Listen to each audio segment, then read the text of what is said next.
Mga Pops, no? Magandang araw and welcome back sa ating channel, no? So, meron lang akong i-share sa inyo. Bali, ito galing sa pressure washer natin para sa sasakyan, no? And ito yung kanyang dalawang battery. Tapos, ito yung normal na battery. Matagal malobat.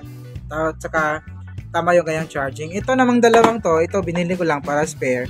Tapos, ito namang isa to, kasama ng original yan. Ang problema kasi nito, madaling siyang malobat. Pag sina-charge mo naman siya, nagaganito yung kanyang ilaw ng kanyang charging. Kasi yung normal na charging nito is steady lang po siya ng kulay pula, tapos kapag nag-full na, magkukulay green. So ngayon, ayun nagpapalit-palit yung kulay red sa kulay green. So ibig sabihin yan, hindi tama po yung kanyang charging. Po yung battery natin nito, kasi binuksan po natin to, okay naman yung battery, wala namang problema, nasa mga 4 volts yung kanyang voltahe. Then itong isang ito, pinalitan po natin to ng mga bagong voltahe, mga bagong battery. Ito nga ni-repair natin, oking battery, fit natin para ilagay dito. So magkapriyo po itong dalawa. Ayan, kung ta-charge mo, gano'n po yung response niya. Ayan, ano yung response ng kanyang charger. So kapag tingin mo to, napakadali lang lubat, mga ilang segundo lang, pag spray lubat. So ito naman yung tagal malubat natin, yung battery pack. So ito naman, nasa mga 20 volts yung kanyang nasa 20 volts pero 24 ginilagay. 20 lang yung test natin to ng tester, 20 lang po yung kanyang inilabas, no? Ito yung normal charging niya, ayan. Kulay lang yan.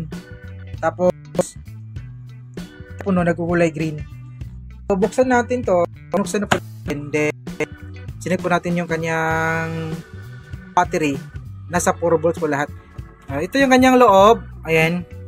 So makikita natin dito, BMS, tapos meron siyang 5 battery. So 5 battery, ano yan, 3.7 yung kada isa nito. And sinek natin to, sinek natin, nasa 4 volts yung kada isang voltahe niyan. So normal naman. Tapos sinek natin yung kanyang out, 20 volts, which is yun yung normal nung ma-check natin sa original nung hindi pa natin ginamit, no. So ibig sabihin yan, okay yung battery kasi mga tinanggal natin doon sa mga ni-repair natin, yung mga okay pang battery, i-recycle natin para ginamit natin dito.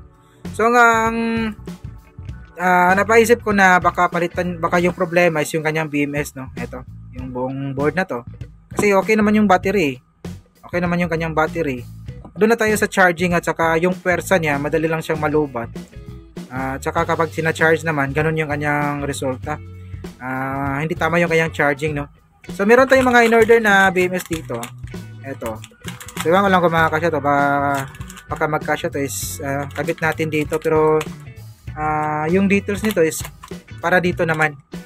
So meron tayong dalawa kasi dalawang battery pack yung may problema natin. Papalitan po natin tong dalawang to ng bagong BMS kasi yun yung suspect natin kung bakit nagkaganon, bakit ganun yung kanyang response kapag sina-charge natin at bakit siya daling malubat pag ginagamit.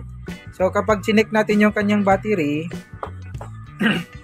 yung battery talaga niya is ayun, 3.7, pero kapag goods na battery, yung makukuha mong reading is 4 volts po yan. Ayan. Wait. Ayun, negative kasi baliktad yung test pad natin. 4 volts yan. So the rest, lahat ng voltahe dyan, 4 volts yan. So kapalitan ko lang ng BMS, yung dalawang to, buksan ko tong isa kasi hindi ko pa nabuksan. Tapos testing natin kapag natapos na natin mapalitan ng BMS, testing natin kung maganda naman yung kanyang respan ng kanyang charging, at titestin natin sa bahay kung matagal na ba siyang malubat. Ayun. So ito, natapos na po nating mapalitan lahat ng BMS, yung dalawang battery pack natin. So ito yung mga pinalitan natin, yan. Tago natin ito, baka magamit natin ito sa in the future, no. So ito yung bago na po lahat ng mga yung BMS natin, yung ating battery pack. So ito na po siya, nakabit na natin. So tingnan niyo yung sina-charge natin, tingnan niyo. Nag-steady na po yung kanyang kulay pula. Ayan, oh. saksak natin dito. Yan, nag-steady yung kanyang kulay pula. Then, lipat natin dito sa may isa. Sa may isa pa. Ayan. Ayan, oh. Nag-steady na po yung kanyang charging. So, hindi na po siya biblink yung kanyang red at saka green. So, nag-steady na po siya. So, ibig sabihin, normal na po tong BMS natin. So, antayin natin to na magkulay green yan. So, sa bahay lang siguro natin to i-fully charge. Basta na-resolve natin yung problema niya. Yung kanyang hindi siya maayos pag-charging, no? Hindi po siya napupuno. Laging ganun lang.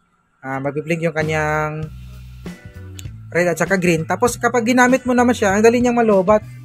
No? Dali niyang malobat dito tulad nung unang, yung brand, yung bago pa to. Nagagamit natin ng mga ilang kalahating oras, okay pa.